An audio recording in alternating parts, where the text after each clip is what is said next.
በተለይ የመንግስት ሚዲያዎች ያው ከባለስልጣኖች ጋር የናት ልጅ አይነት ነገር ነው የናት ልጅ ገብቷል አይደል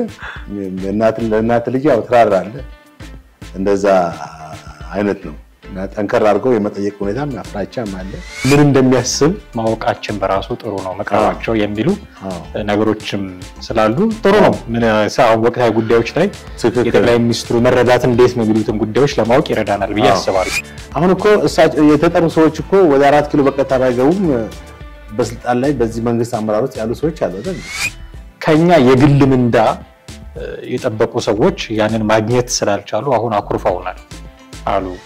ማለት የትኛው አካል ነው ምናምን የሚለው ነገር ግን ከተጠሩት አካላቶች ማለት የውጭ ኃይሎች ውስጥ በዋነኝነት የኦነግ ሸኔ አስመራ ሲገባ እስከነጥቁ ነው የገባው ከኛ ጋር አብረው እንዲሰሩ ግቡ ስንላቸው ከኛ ጋር አብሮ መስራት ማለት 4 ኪሎ መግባት መስሏቸው ነበር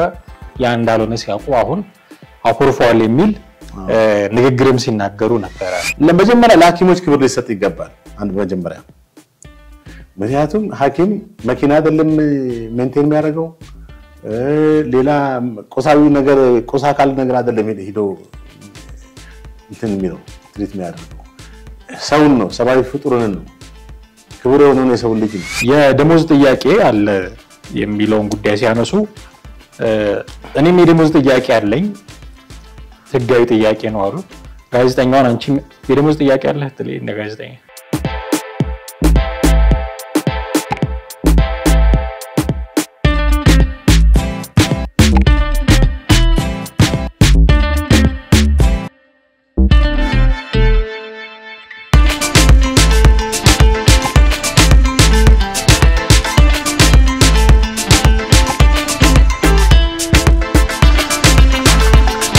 ሰላም እንዴት አላችሁ ቤተሰቦቻችን ዘኢትዮጵያ ቻናላችን ወደናንተ የደረሰ ነው ጥላሁን አክሊሉና ማህደገፋ በወቅታዊ ፕሮግራማችን ወደናንተ መድረስ ጀምረናል በዛሬው ፕሮግራማችን ክቡር ጠቅላይ ሚኒስትሩ ከሰሞኑ በብሔራዊ ቴሌቪዥን ጣቢያ ላይ ተገኝተው ሰፋ ያለ ቃለ ምልልስ ያደረጉ እንደሆነ ይታወቃል ይሄን አስመልክቶ ያነሷቸውን ጉዳዮች በወፍ በረር ቅኝት እንቃኛለን ከጥላሁንና ከኔ ጋር አውራችሁን ትቆዩ ዘንድ ያክብሮት ግብዣችን ነው እንዴት ነህ ሰላም ነኝ እግዚአብሔር ይመስገን አለን እንግዲህ ጠቅላይ ሚኒስትር ዶክተር አብይ አህመድ ከኢትዮጵያ ቴሌቪዥን ጋር ሰፋ ያለ ቆይታ ያደረጉ ነው በአራት ክፍሎች የተከፋፈለ እንደሆነ ሰምተናል አይ ቲንክ አንድ ክፍል ይቀርዋል መሰለኛ ይሄንን ፕሮግራም በመንቀርጽበት ሰዓት ግን በርካታ ነገሮችን ተናግሯል ያነሷቸው ጉዳዮች አሉ በተለይም ስለ ደሞዝ ጭማሪ ጥያቄው ያነሱት ነገር አለ ከውጭ ገብተው በኋላ ደግሞ አኮረፉ ስላሏቸው ሰዎች የተናገሯቸው ነገሮች አሉ ትኩረት የሳቡ ጉዳዮችን አንድ ሁለት አንስተን እናነሳለን ግን እንደው በቅድሚያ የጠቅላይ ሚኒስትሩን የሰሞኑን ቆይታ እንዴት ነው ያገኘው ለምሳሌ አሁን የብሔራዊ ቴሌቪዥን ጣቢያ ላይ መቀረባቸው ብቻ ሳይሆን ከሳምንታት በፊት እንዲሁ ቲክቶክ ወይ ቲክቶክ ዊዝ ሶሎሞን ከሚባል ልጅ ጋር ኢቢኤስ ላይ ከሚሰራው ልጅ ጋር እንዲሁ ቀርበው ነበርና ወደ ሚዲያ ጠጋ ያሉ ነው ጠቅላይ ሚኒስትሩ እንደሚወቀሱት ከዚህ በፊት ከጋዜጠኛ ጋር እንዲቁጭ ብለው አያወሩም የሚል ነበር አሁን ደግሞ በቅብቅ ያሉ ነውና ካደረጉት ንግግር እና ወደ ሚዲያ ደግሞ በስፋት ብቅ ከማለታቸው አንፃር እንዴት ነው የገመገምከው አጠቃላይ ሁኔታ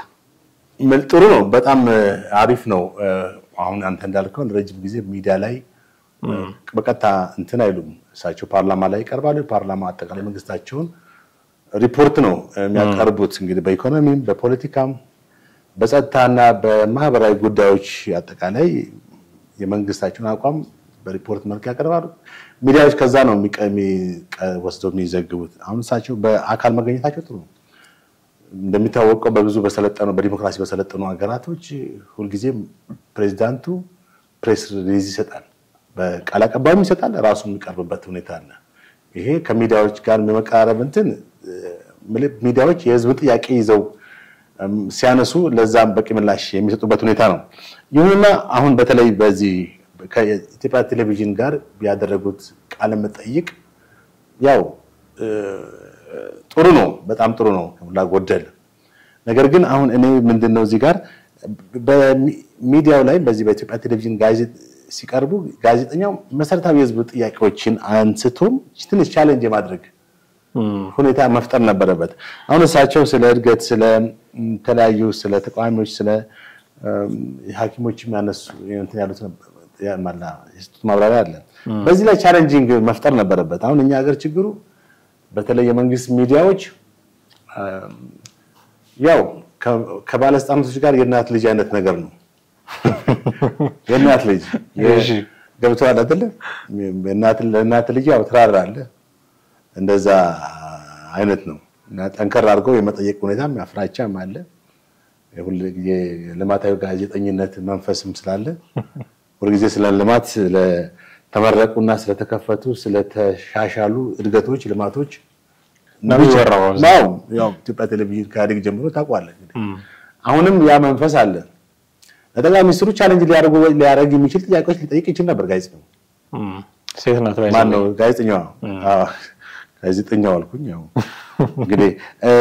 ግን አላቀረበችም እሳቸው የሚናገሩት ብቻ ነው እንትን ያቀረበ ትንሽ ስሙዝ የሆኑ ጥያቄዎች ናቸው ምናልባት እንደው ሌሎች ጋዜጣዊ መግለጫ ቢሰጡስ አንድ የመጀመሪያ እንደመጡ አይነት ሌሎች ጋዜጠኞችም የተካፈሉ የግል ፕሬሶች ምናምን የግል ሚዲያዎች ቢመጡ ጠንካራ ያሉ ጥያቄዎች ይመጣሉ ቻሌንጅ የሆኑ እሳቸው አልፈለጉም ያው የኢትዮጵያ ቴሌቪዥን እንግዲህ በእናት ልጅነት ተመርጦ ነው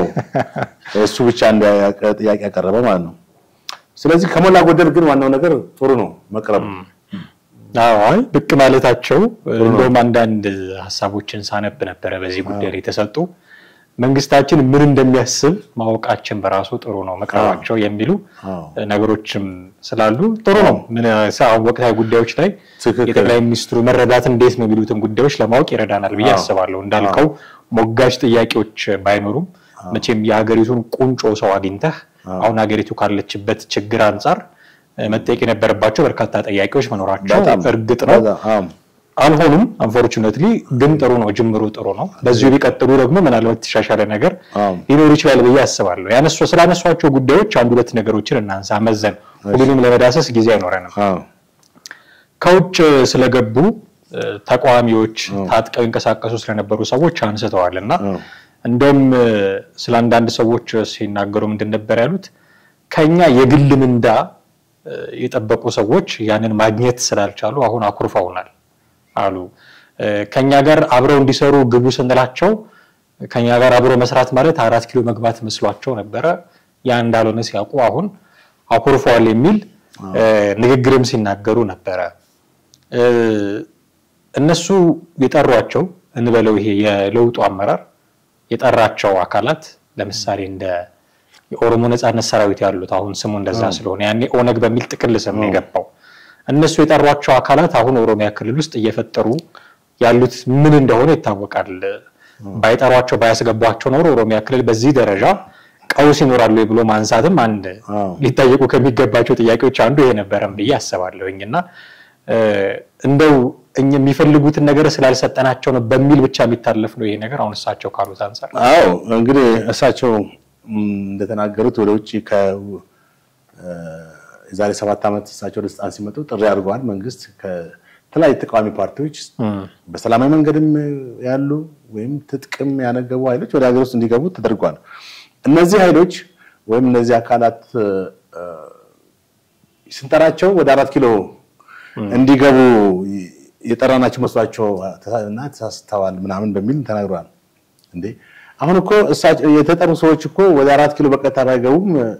በስልጣን ላይ በዚህ መንግስት አመራሮች ያሉ ሰዎች አሉ አይደል እንዴ ቋሚ ሆኖ የግድ 4 ኪሎ ሳይሆን በሚኒስትር ደረጃ ያሉ ሰዎች አሉ እና የተጠሩ ሰዎች ሁሉም ባይሆኑ በተወሰነ ደረጃ ገብተዋል ግን እነማን ናቸው እነዚህ ወደ 4 ኪሎ የመግባት ፍላጎት የነበራቸው የሚለውን ማንሳት ጥሩ ነው እሳቸው በእርግጥ ይሄን ሃይላይት እንትን አልተናገሩም ማለት የትኛው አካል ነው ምናምን የሚለው ነገር ግን ከተጠሩት አካላቶች ማለት የውጭ ኃይሎች ውስጥ በዋነኝነት የኦነግ ሸኔ ካስመራ ሲገባ ከነጥቁ ነው የገባው ይሄም በጣም አደገኛ አገባብ ነበር ምናልባት አሁን ብዙ ሰዎችም ቅሬታ የሚያሰሙት ኦነግ ሸኔ ከነጥቁ መግባት ተደለም አልነበረበት አዎ ዛሬም በአገሪቱ ውስጥ ለተፈጠረው በተለይ በኦሮሚያ ክልል ላይ በምዕራብ ኦሮሚያ ላይ ለተፈጠረው ቀውስ ተለያየ ግድያዎች ሰባዊ ጥቃቶች ሁሉ ተጠያቂው ኦነግ ሸኔ ነው እየተባለ ነው በተደጋጋሚ የተነገረው ስለዚህ የጥሪ ሁኔታ ራሱ ልክ ነው ወይ በመጀመሪያ የጥሪ ግንቦት 7 መሆን ነበረበት እሱ ተጥቅፈታው ነው የገባው እንደ 7 ተጥቅፈታው ነው የገባው እና ወደ 4 ኪሎ መስሏቸው መስመር ሳቱ ብለዋል ፕራክቲካሊ እነማን ናቸው እነዚህ ኃይሎች ከተጠሩት ውስጥ እኮ ወደ 4 ኪሎም ባይሆን ወደ 6 ኪሎ እና 5 ኪሎ አካባቢ ገርሞራ አቅራቢያቸው ሰዎች መስሪያ ቤት ተሰጥቷቸው እየሰሩ ያሉ ሰዎች አሉ እዛ 4 ኪሎም ያሉ አሉ ፍለፊት ያሉ ማለት ስለዚህ በለ ሰጣዋል እኮ ኦሬዲ ተሰጥቷቸዋል እኮ 4 ኪሎም ባይሆን እዛቸው አካባቢ ተሰጥቷቸው ሰዎች አሉ እና ነገር ግን አሁን ኮንሰንትሬት መደረግ ያለበት የሳቸው መልስ ሊሆን የሚችለው ምናልባት ጋዜጠኛውም ደፍራ ብትጠይቅ እና ኦነግ ሸኔን ከነጥቁ መግባቱ የብዙ ሰዎች ቅሬታ ነው መንግስት ይሄን ማድረጉ አግባብ ነው ብሎ ያለው ወይ ብላ ብትል ጥሩ ነበር ለዚህ የሚሰጡት ምላሽም ህዝቡ የሆነ ግንዛቤ እንዲኖር ያደርጋል ያላረገችም ያው ኢቲቪ ነው ጋዜጣ ሚዲያው እንግዲህ አስቸጋሪ ነው የግል ሚዲያ ቢሆን አትሊስት የሆነ ጥያቄ ጠይቅ ነበር ሌላው ስልጣን ሊይዙ የገቡት ቃለ መሐላ ለመፈጸም እየተጉ እንደሆነም ተናግረዋል ማለት ስልጣን ሲይዙ የገቡትን ቃለ መሐላ ማለት መጋቢት 24 ላይ ምክር ቤት ውስጥ የተናገሩት እለት ህልማቸውንም እየኖሩ ነው እንግዲህ አሁን እሳቸው ይሄን ይበሉ እንጂ በተጨባጭ መሬት ያለው ነገር ምንድነው ስትል የህዝብን መጠየቅ ነው የህዝብን እንትን ወይም ህዝብ የሚመልስ የሚለው ነገር ማዳመጥ ነው ህዝብ አብዛኛው ቅሬታ አለው እንግዲህ በዚህ መንግስት ላይ አይደል ዛሬም ድረስ በኑሮ ውድነቱ በማህበራዊ ሁኔታ በጦርነቱ በሰላምና ጸጥታ አለመኖር ዜጎች ማግኘት የሚገባቸውን እንትን ይሄ መፈናቀሉ የቤቶች መፍረስ በጣም ብዙ ነገሮች መዘርዘር ይቻላል ካለፉት 6 አመታት ጠቅላይ ሚኒስትሩ መጡ ከተባለ ለውጥ መጣ ከተባለ እኮ አገሪቷ በለውጥ ውስጥ ናለች አይደል እንዴ እውነት ለመናገር ለውጥና ነውጥ ነው አንድ ላይ መጣው ለውጥ መጣ አይሳቸውን ለውጥ ብቻ ሳይሆን ሚራክልም ጭምር ነው ያለው እንግዲህ ሚራክል በኢኮኖሚ ጉዳይ ነው ሚራክል ያሉት ኦፍ ኮርስ መንግስት በጣም ሰፍቷል ህዝቡን ደግሞ ከስቷል አንድ ያነሱት እንደውም ይሄን ጉዳይ ሲያነሱ ያነሱት ማነጻጸር ያለ መታየት የሚገባው ነው ያስባለሁ ከ84 እስከ 98 እንደዚህ ያለውን ጊዜ ደምረው ተከከለ ከ1980 እስከ 98 ኤክስፖርት ወይ ኤክስፖርት 7 ቢሊዮን አካባቢ ወደ 7.2 ቢሊዮን ነው አሉ የ15 አመት ማለት ነው በዘንድሮ አመት ብቻ ግን 8 ቢሊዮን ዶላር ነው ይሄን ትክክለኛ ንጽጽር ነው አይደለም በጭራሽ ሊሆን አይችልም አንደኛ በዛን ጊዜ የነበረው የኢትዮጵያ ብርና አሁን ያለው ግሽበቱ ከባድ ምን ያህል ነው አሁን ወደ 30 ምናምን የዛን ጊዜ 2 እና 3% በነበረ ግሽበት ላይ አሁን 30% ባለበት ግሽበት እኩል ብለ እንዴ የድሮ 100 ብርና የዛሬ 10 አመት የነበረው 100 ብርና አሁን ያለው 100 ብር እኩል ዋጋ አላቸው የዛሬ 10 አመት የነበረ 1000 ብርና አሁን ያለው 1000 ብር እኩል ነው እንዴ እኩል አይደለም ስለዚህ ይሄም ታሳቢ ማድረግ ነበረባቸው እሳቸው በአሃዙን ቁጥሩ ነው የታየው እንግዲህ ቁጥሩ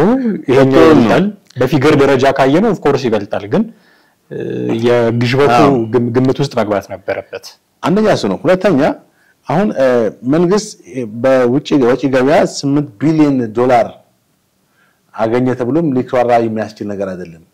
ምክንያቱም ይሄ 8 ቢሊዮን ወደ ኢትዮጵያ ውስጥ ማለት በተጨባጭ በህዝቡ ላይ በመንግስት ላይ መጣው ለውጥ አለ መንግስት ቅድም እንዳልኩ በኢኮኖሚ በጣም ገዝፏል በጀቱም ወደ 2 ትሪሊዮን ደርሷል አሁን አልጸደቀም አይደል በሚኒስትሮች ተጠቅቆ ነው ወደ ተወካዮች ምክር ቤት እንዲመራ ተብሏል በተወካዮች ምክር ቤት እንግዲህ ይጸድቃል እናየው ይሆናል ይሁንና ልክም ተብሎ አይተበቅም ያው ከቀረበ ካለው ልምዳንሳ ይጸድቃል ምናልባት እነ ዶክተር ደሳለኝ ቢና አንድ ሁለት ተቋሚዎች ሊኖሩ ይችላሉ ከዛ ውጪ በእጅ ድምጽ ነው የሚጸድቀው እና አሁን እድገት ዴቨሎፕመንት ማለት ነው ሚራክል ነው አይደል አልተሳችሁ ሚራክል ማለት ተአምር ማለት ነው በኢትዮጵያ ኢኮኖሚ ላይ እድገት ሳይሆን ግሮዝ ሳይሆን ሚራክል ነው ኢኮኖሚስቶች ግሮዝ እና ዴቨሎፕመንትን የሚከፋፍሉበት ሁኔታ አለ ግሮዝ ማለት እድገት ነው ዴቨሎፕ ማለት ልማት ነው ግሮዝ ሲኖር ጂዲፒ ከፍ ይላል gross domestic product that means ያንድ ሀገር አጠቃላይ የምርት እድገት ማለት ነው በቢሊዮን ደረጃ እድገት ያመጣል ነገር ግን ይሄ ቢሊዮን ደረጃ ለህዝቡ ማለት በህዝቡ ላይ መሰረታዊ ለውጦችን አመጣቷል ወይ በቂ የህክምና አገልግሎት በቂ የመሰረተ ልማት በቂ የኑሮ ደረጃ በቂ የሸቀጦች የምግብ ዋስትና መሳሰሉት ነገሮች እነዚህን አግኝቷል ወይ በዚህ ኢኮኖሚ በመጣው ኢኮኖሚ የኢትዮጵያ ህዝብ የኑሮ ሁኔታ ተሻሽሏል የቤት ኪራዩ የቤት ማግኘት አክሰሱ ሌሎች የትምህርት የጤና ብዙ አለ ፒላሮች እነዚህ ናቸው ዴቨሎፕመንት የሚባሉት እንግዲህ ኢኮኖሚስቶች ይሄን ነው የሚያስተምሩት ሌላ አይደለም ዴቨሎፕመንት ነው አገራት ሁሉ ጊዜ የሚያስጨንቃቸው ግሮዝ አይደለም እሳቸው ያን የተናገሩት በግልጽ ግሮዝን ነው የመንግስት ወጪና የመንግስት እንትን ገቢ መጨመሩን ነው የተናገሩት ማለትም ኤክስፖርት ኢትዮጵያ ኤክስፖርት ታደርግ የነበረው ለ15 አመታት 7.2 ነበር አሁን ደግሞ 8 ቢሊዮን በአንድ አመት መጣ ሲባል ያስደነግጣል ያስገርማል በመሰረታዊ በህብረተሰቡ ላይ ያመጣው ለውጥ አለ ወይ ኢትዮጵያ ሲያማረር ነው የምትሰማው በኑሮ ሲል ነው በያቃቸው የምትሰማው ይሄ እንደዚህ አይነት ሸቀጥ ላይ እንደዚህ ጭማሪ ተካሂዶ ሲል ነው በእነዚህ በኮንሰምፕሽኖች ላይ አውስ ኮንሰምፕሽኖች ላይ የሚካሄዱ ጭማሪዎች እንግዲህ ማንንም ሰው የሚናገረው ነው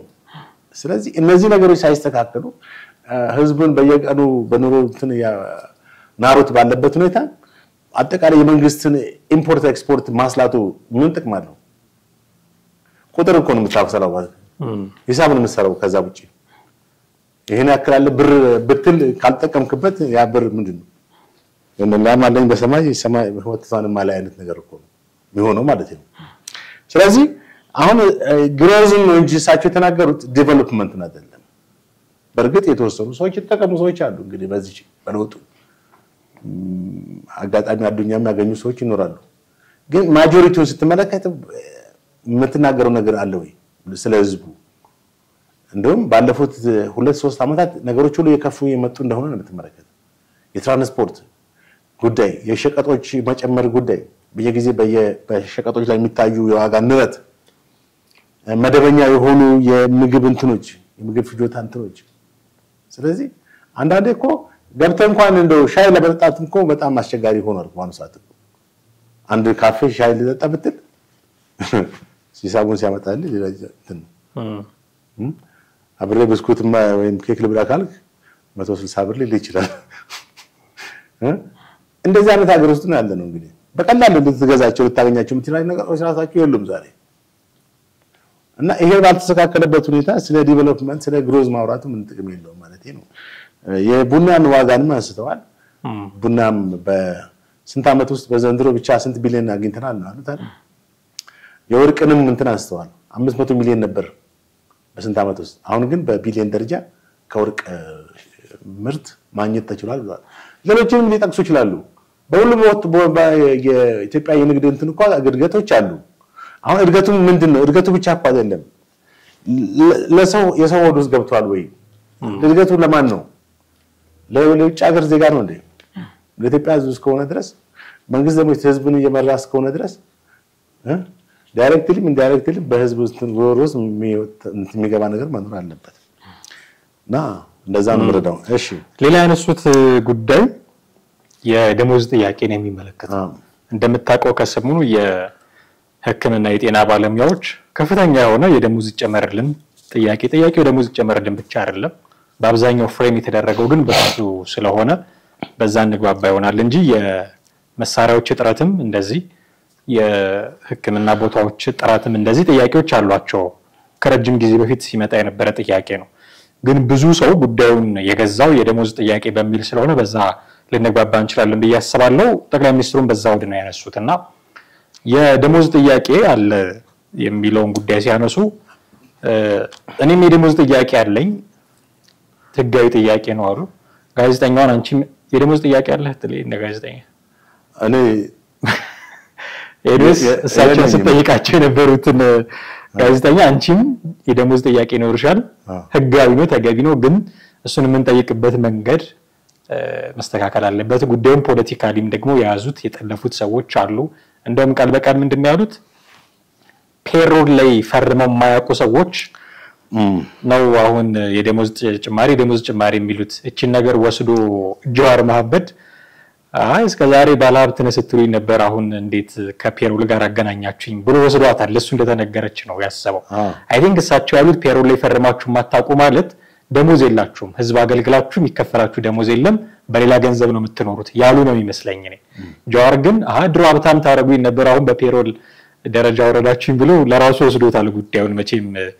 ምን ያለበት ምን አይችልም ነው በየቦታው እንደዛ ነው ቢሆን እና ያነሱት ጥያቄ የደሞዝ ጭማሪን ጥያቄን ተመልክቶ የመለሱት መልስ ህጋዊ ነው ጥያቄው ግንም የምትጠይቁበት መንገድ ጥንቃቄ ይፈልጋል የሚል ደምሰስ ያለ ጠቅለል ያለ የጀዋርን እንተው ከዚህ በፊትም ስላነሳ ነው ከዚህ ከሐኪሞች ጋር ጀዋርን አብረው ዝም ብሎ መለጠፍ ተው ሊሚት የጀዋርን እሱ የራሱ ፖለቲካ አጀንዳ ስላለው እንተው የፔሮል ላይ ፈርሞ የማያውቁ የደሞዝ ጭማሪ ይሄ ጠቅላይ ሚኒስትሩ መናገር የሌለባቸው ነገር ነው አሁን ጥያቄ ያነሱት ፔሮል ላይ የሚፈርሙ ናቸው የማይፈርሙ ናቸው እንግዲህ የሚሰሩ ሰዎች ናቸው መቼም አሁን ስለሚሰሩ ሰዎች ነው ማውራት የነበረባቸው እሳቸው የተነሳውን ጥያቄ ነው ከጀርባ ያለውን ጥያቄ በሚዲያ መናገርም የለባቸው በጭራሽ ሐኪሞች ጥያቄ አንስተዋል ጥያቄያቸው መንግስት በወቅቱ ከቻለ መመለስ ካልቻለ ደግሞ ጊዜ ስጡን ትንሽ ፋታስቱን የበጀት ችግር አለ ብሎ ታይም እንዲሰጡን ነው በውይይት ነገሮችን እንትን ማለት በደፈናው የለም ወይ መንግስት መመለሰበት መንገድ በጭራሽ ሊሆን አይችልም ምክንያቱም ሐኪም ማለት ህብረተሰቡን ጤና የህብረተሰቡን የጤንነት ሁኔታ በህክምና በማድረግ አገልግሎት የሚሰጥ ባለሙያ ነው ያንዳንዳችን እንታማለን ጠቅላይ ሚኒስትሩን ጨምሮ ሌሎች ባለስልጣናቶች ጀምሮ ያው እነሱ እንቸገራቸው ውጭ ሀገር ሄደው ይታከማሉ የሚባሉ በአብዛኛው እንግዲህ በየጓዳው የሚነገረው ንግግር ነውኛ እዚህ የተናገረው ህዝቡን እኔ አንተ ሌሎቻችን እንደምንታከምበት የት ነው ስፔሻሊ መንግስት ህክምና ተቋም ውስጥ ነው አይደል ዛሬ የግል ህክምና ይቻላል አይቻልም ስለዚህ ለመጀመሪያ ለሐኪሞች ክብር ሊሰጥ ይገባል አንድ መጀመሪያ ምክንያቱም ሐኪም መኪና አይደለም ሜንቴን የሚያደርገው ሌላ ቆሳዊ ነገር ቆሳካል ነገር አይደለም ሄዶ እንትን የሚለው ትሪት የሚያደርገው ሰውን ነው ሰባዊ ፍጡርን ነው ክብር የሆነውን የሰው ልጅ ነው ከትንሽ በሽታ አንስቶ እስከ ከባድ ሰርጀሪ ድረስ ያሉ ህክምናዎች ይሰጣሉ በተቻለ መጠን ሐኪሞች በሚችሉት በቀንነት ያገለገሉ እኔ ሁሉንም ሐኪሞች ጥሩ ናቸው ወይ መጥፎ ናቸው ብዬ ጀጅ አላደርግም መጥፎ ማለት በአግባቡ ህክምና ማይሰጡ ኬርለስ ሆኑ ከሙያቸው ጋር የማይገናኝ እንትን ያሉ ሰዎች አሉ እነሱን ተወስ እነሱ አይደለም እናወራው ሐኪም በሚሉ አጠቃላይ መልካም ስነ ምግባር ያላቸው ለሙያቸው ተገዢ ሆኑ ህክምና አገልግሎት የሚሰጡ ህዝቡን ታመሙን ሰው የሚያክሙ ሰዎችን ነው እነዚህ ሰዎች ጥያቄ አንስተው ጥያቄያቸውን እንደገና ድራማቲክ ማድረግ ማስፈላጊ አይደለም ጠቅላይ ሚኒስትሩ ድራማቲክ ነው ያደረጉት እኔን ጥያቄ አለኝ የደሞዝ አንቺም ጥያቄ አለሽ እንዴት ነው ጉዳዩ አንተ ጠቅላይ ሚኒስትር እኮ እንደ ጠቅላይ ሚኒስትር እኮ ነው መናገር ያለበት አይደል እንዴ አሁን እሳቸው ግሬሽ ጥያቄ አለ ደሞዝ ጠቅላይ ሚኒስትሩም ተከፋይ ናቸው መንግስት ሰራተኛ ናቸው ችግር የለም ያለ ማለት ፈልገው ነው እኔም ደሞዝተኛ ነኝ ለማለት ነው ግን ቢሆንም እዚህ ጋር ትልቅ ያገሪቱ የጤና ባለሙያዎች ጥያቄ አንስተዋል የደሞዝ ጥያቄ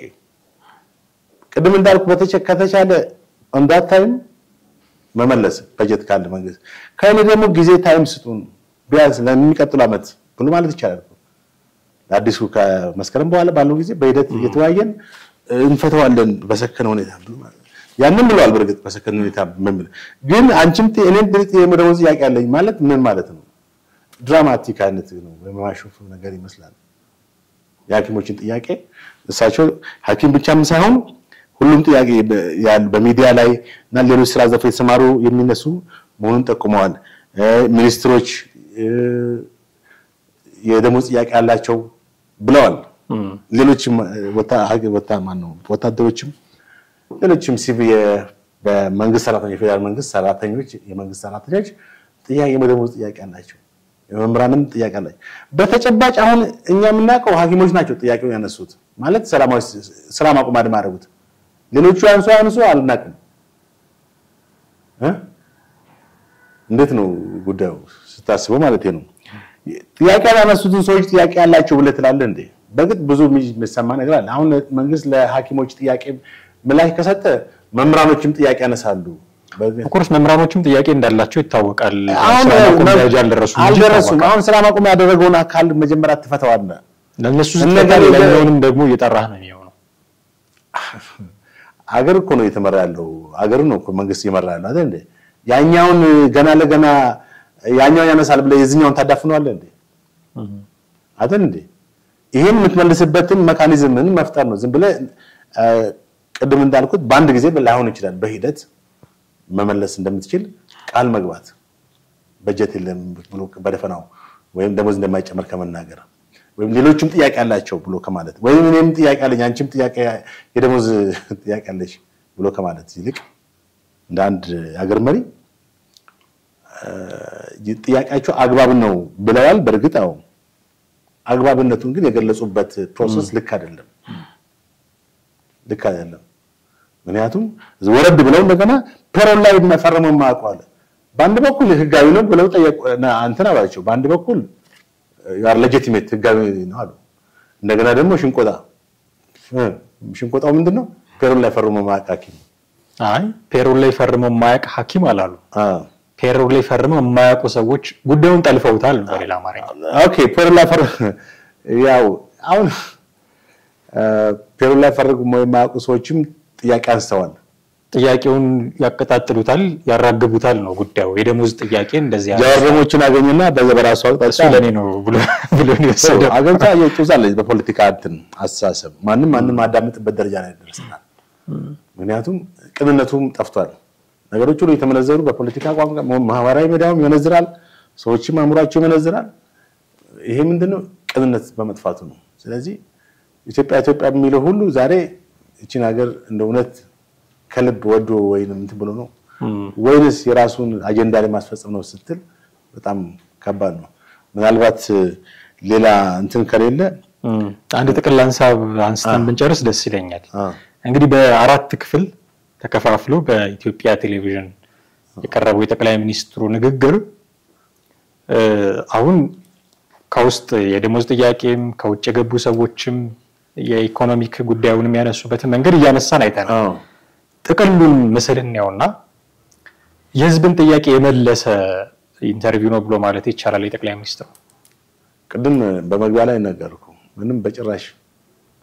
መጀመሪያ ጋዜጠኛዋ የቀረበችው ጥያቄ ያው ቤተሰባዊ ጥያቄ ነው ማለት ትንሽ ራፍ መሆን ነበረበት ጥያቄው። ራፍ ማለት ምንድነው? ሃርድ ቶክ ይሁን አላልኩም፣ ግን በቃ መንግስት ያልተወጣቸው ያልሰራቸው ነገሮች የህዝብ መሰረታዊ ህዝብ የሚያነሳቸው ጥያቄዎች አልተነሱ። የኑሮ ውድነቱ አልተነሳ። የሰዎች በተፈናቀሉ ሰዎች በአሁኑ ሰዓት በምን ሁኔታ ላይ እንዳሉም አልተነገረም። በአዲስ አበባ ያለው በክልሎች ያለው አንዳንድ ሰላምና የጸጥታ ጉዳይም አልተነሳም። ጸጥታ ጉዳይም አላነሳችም። ያው ምናልባት ይቅርታ ጽፎ የተሰጠው እንግዲህ በራሱ አዘጋጀችው አላውቅም፣ ግን ከንግግራቸው ራሱ እዛ ቻሌንጅ ማድረግ ይቻላል። ምክንያቱም ጥያቄው የህዝብ እንትን ነው የራሱ አይደለም። ጋዜጠኛው ቢሆን ነው እና ከህዝብ ጥያቄ ቢሆን የጸጥታ ጉዳይ በአገሪቷ በአሁኑ ሰዓት ጸጥታና ሰላም በአንጻራዊ ደረጃ ነው ያለው። አብሶሉት የሆነ ሰላም የለም፣ አብሶሉት የሆነ እንትን የለም፣ ጸጥታ የለም። ይሄን ነገር ማንሳት መንግስት በምን እንትን ሁኔታ ላይ ማለትም ጸጥታና ሰላምን የማስከበር እንትኑ አዝማሚያው በጣም ከጊዜ ወደ ጊዜ ፌል እያደረገ ነው። በዚህ ላይ ምንድነው ያሰየው መንግስት አቋም ብላ ማለት ይችል ነበር፣ አላለችም። እንደገና ደግሞ ቅድም እንዳልኩ የኑሮ ጉዳይ በህዝብ ዘንድ የሚነሱ ቅሬታዎች፣ የኑሮ መወደድ፣ የዋጋ ግሽበቶች እና መሳሰሉ ነገሮችን ማንሳት ይቻል ነበር። ወይም አልተነሳም። ባጭሩ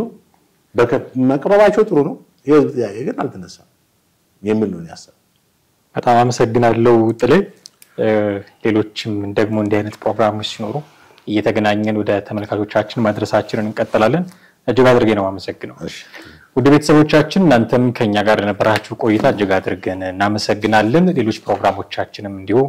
ወደ እናንተ ወቅቱን እየጠበቅን ማድረሳችንን የምንቀጥል ነው የሚሆነው። የዛሬውን ግን እዚህ ላይ እናበቃለን። ጥላሁን አክሊሉና ማህደገፋ ነበርን ከእናንተ ጋር ቆይታ ያደረግነው። በሚቀጥለው ፕሮግራም እስከምንገናኝ ድረስ ጤና ይስጥልን።